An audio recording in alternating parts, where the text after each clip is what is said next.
Shalom Aleichem, on est dans Ochot Tzadikim, dans Sha'ar HaHanifut. La porte de la Hanifut, c'est de la flatterie. Il faut comprendre. Qu'est-ce que ça veut dire flatterie? Jusqu'à maintenant, il nous a dit les 9 parties des côtés négatifs de la flatterie. Maintenant, il y a un côté positif de la flatterie. Et un homme, lui, il va te dire, voilà, qu'est-ce que tu fais? Tu flattes maintenant ta femme, ou ton fils, tes enfants. Il nous dit le Rav, Vayachni vadam leishto mishum shlom bait. Tu vas flatter ta femme pour avoir shlom bait. Tu emmènes chez toi, quand tu rentres chez toi, une rose, une marguerite. Non, tu t'emmènes une bouquet de fleurs, après c'est trop. Doucement, doucement. Une, après une, après une, après une. Non, il faut savoir, avec la femme, il n'y a jamais trop. Mais il faut savoir, c'est pas tout le temps. Après, ça va, tu sais. Ça, là, il faut doucement.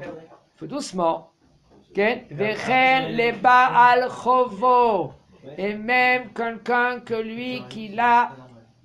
lui doit de l'argent. Il faut qu'il lui dise, il faut savoir, il faut faire attention. Si maintenant jamais tu as prêté de l'argent de lui, si maintenant tu vas lui dire Shalom Aleichem tous les jours, ça c'est un problème de ribit. Jamais, quand même tu le croises dans la rue, jamais tu lui as dit Shalom. Maintenant, après qu'il te prête, tu lui dis Shalom. Ça va mon frère? Ça s'appelle ribit. Des rabanan avec des ribit. Comment? En gros, tu dis, rends-moi ma thune que je t'ai prêtée. Mais de nos jours, comme on dit Shalom à tout le monde, c'est comme bonjour, on peut le dire. Oui, d'accord? Ah, mais ça fait partie du respect quand même. Du respect. C'est Il bien, dit hein, le Rav, comment? C'est important de dire ça pour qu'ils se sont après, voilà, peut-être ça t'a rapproché avec lui et tout, tu dis Shalom. Voilà, c'est ça de l'éatir. Vechen le Baal Chovo, un homme que lui qui l'a emprunté de quelqu'un, chez Lo Yechal Etzenu. Tu n'as pas le droit de être derrière lui et de le derrière lui tout le temps, pour pas que le bonhomme, excusez-moi, pour pas que maintenant celui que tu lui dois de l'argent, il va t'embêter à chaque fois. Dis-moi, hein, les $100 000 que je t'ai embêté, quand tu me les rends, alors qu'est-ce que toi tu fais? Tu lui donnes un verre à boire, pas un cognac, tu veux le saouler, et là tu lui donnes un petit truc. Okay? Tu lui dis Shalom Aleichem, Mashomcha, tu parles gentiment. Mais là, lui, comme il va avoir confiance à toi, mais là, il ne va pas te demander tout le temps son argent. On peut faire ça. Oui, mais ça dépend. Enfin, si tu n'avais pas l'habitude de faire ça avant, alors ça, c'est assaut. Si tu n'avais rien du tout, c'était rien, tu ne connais pas le bonhomme, tu ne le connais pas. Mais si maintenant tu avais l'habitude de dire ça, normal, Shalom Aleichem au bonhomme. Non, mais il va exagérer. Il est obligé, il a emprunté. Voilà, il va un peu exagérer. Ou les rabots. À son rave, oui, oh, tu peux. Il te dit, à son rave, tu viens vers ton rave, parce que tu dois maintenant apprendre la Torah. Tu viens, tu lui donnes un petit café, un petit thé, Mechilak Vodarav. Tu es à côté de lui, Mechilak, je veux parler avec le rave. Et Ken? Mais là, qu'est-ce que ça fait? Shilmedenu Torah. Tu flattes pour qu'il t'enseigne la Torah. C'est une grande mitzvah de flatter ses amis et les élèves aussi. Il faut leur donner un chocolat. Des fois, le Rav, il donne un chocolat aux élèves, des bonbons. Tiens, mon fils, un bonbon. Ken, tu viens ici, tu reçois beaucoup de bonbons, tu sais. Shmuel. Kedesh ilmedu v'shishmeu lidvarav, pour que maintenant ils vont l'écouter, ils vont étudier. Les kabel tocharto, et après quand des fois il va les réprimander, des fois le Rav il va les gronder. Il va gronder son élève. Alors l'élève, qu'est-ce qu'il va comprendre? Et là il va dire, mais non, à tout temps, le Rav me donne des bonbons, aujourd'hui il m'a descendu, il m'a fait plus bas qu'un bonbon. Ok? Alors ça veut dire quoi maintenant? Ça veut dire que j'accepte. Pourquoi j'accepte? Parce que tout le temps je reçois des bonbons. Et aujourd'hui, qu'est-ce qu'il m'a donné? Il m'a donné une treha. Cette treha, c'est comme un chocolat. Vous savez que le Rav Reikin à la Shalom, il y avait un qui est venu avec une décapotable à l'Yeshiva, à Aix-les-Bains. Il est venu avec une décapotable, il avait les cheveux, il partait dans le vent avec sa décapotable, il arrivait, il allait venir, beau gosse, avec le Rav Reikin à la Shalom. Il est venu, on l'a présenté vers le Rav Reikin il le regarde, il lui donne une claque. première fois qu'il rentre à la yeshiva, il reçoit une claque. Il est rentré pour venir, voir, qu'il se visitait. Mais pas pour rester à la yeshiva. Il a lâché la décapotable à côté de la yeshiva, il est rentré, il n'est plus sorti. Après des années, il est devenu Tamid Chacham. Il a posé la question, dis-moi, ta décapotable, elle est encore là. Qu'est-ce qui se passe avec elle? Okay? Qu'est-ce qui se passe? Comment tu es venu à la yeshiva? Alors il a raconté, je suis rentré, je ne suis plus sorti. Comment ça s'est passé? Et il dit, le Rosh Yeshiva me donné une claque. Et alors? Pourquoi tu t'es pas barré? J'ai dit, mais j'ai senti cette claque. C'était pour moi comme un baiser de mon grand-père. Et il dit, comment c'est possible? Il a dit, bien sûr, parce que j'ai senti le émet.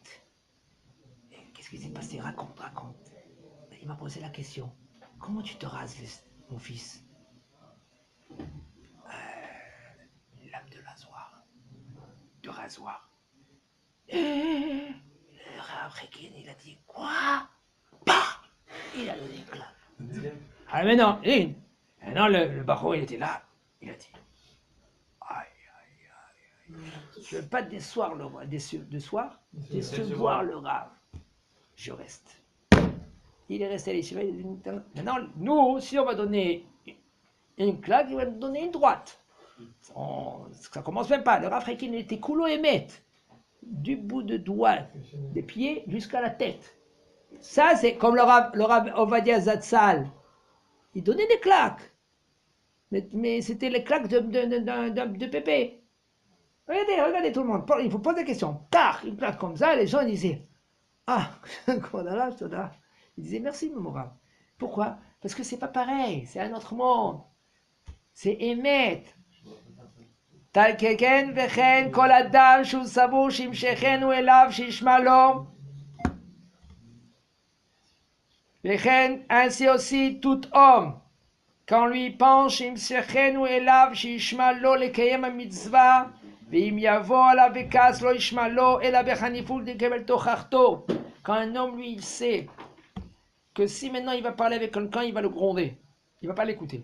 Mais si maintenant lui va parler, il flatte les gens. Allez, Am Israël, Bezrat Hashem, il vient vers lui, mon fils.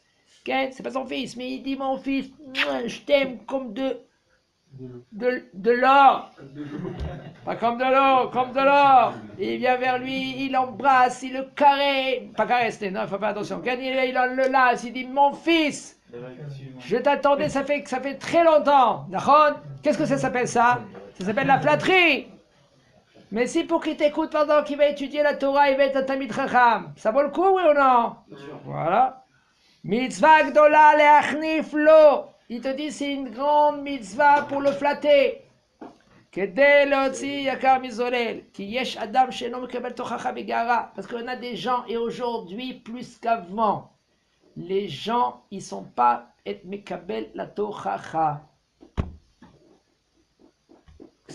Aujourd'hui, les gens, si tu les grondes, ils se sauvent.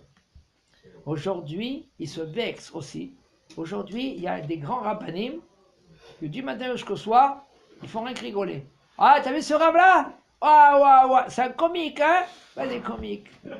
C'est un rab ou c'est un comique? Hein? Pourquoi ils font ça des fois, les rabbanim?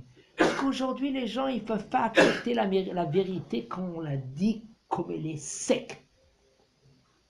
Tu dis à quelqu'un, je te dis, tu sais, mon fils, on va te défoncer quand tu vas rentrer après 120 ans en haut. On va te faire autant que merguez. Après, on va mettre la moutarde. Après, on va te manger. Et on va... C'est fini, c'est la fin, mon fils. Les gens, ils ne peuvent pas écouter ça. Alors, qu'est-ce qu'il faut faire?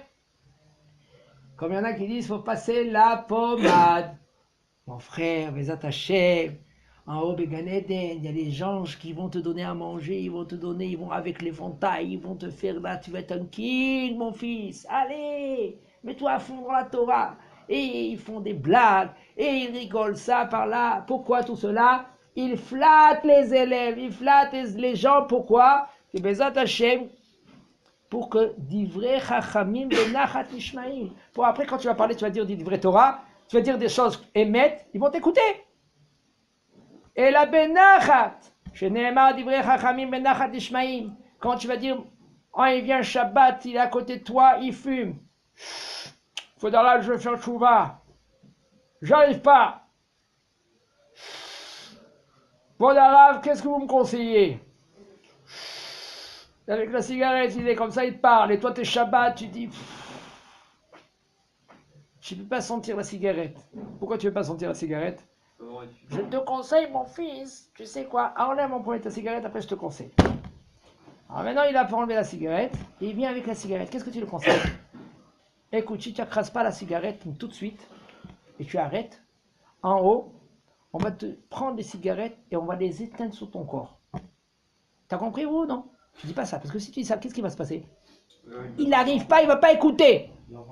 Il va pas écouter, il est bouché le bonhomme. Qu'est-ce que tu vas faire? Tu vas flatter. Tu vas flatter ce bonhomme. Écoute mon fils, Bezrat Hashem, tu vas avoir le Gan Eden avec plein de cigarettes. Non, tu vas avoir un grand Gan Eden. Comment mon fils? Alors, mais comment je vais te conseiller comment tu vas faire Shabbat?